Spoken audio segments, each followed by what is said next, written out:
I'm going to start the mains in this racket using flying clamps and a starting clamp.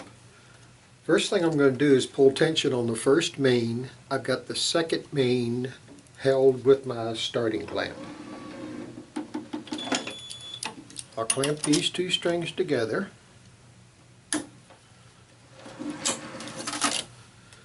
Then I'll string the first main on the other side.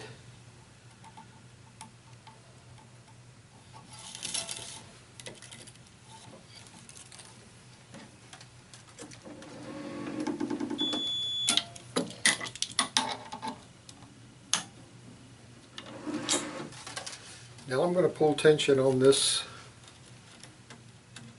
second main over here, tighten up my starting clamp, and then come back to it later.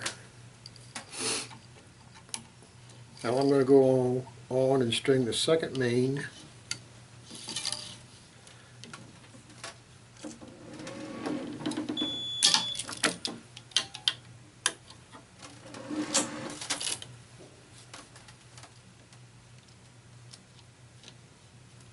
the third main,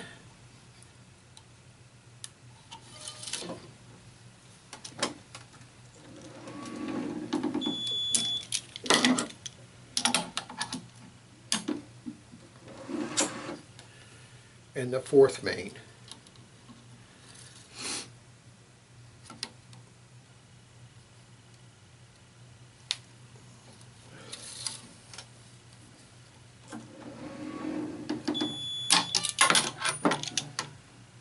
I think the USRSA says you should never get more than 3 mains ahead on either side. I strung 2 on the right, then 4 on the left. I'll string 4 on the right, then 4 on the left, 2 on the right until I finish up.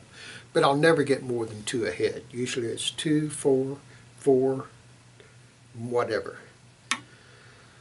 Hope that helps you. If you got any questions, leave a comment below. Thank you for watching my video.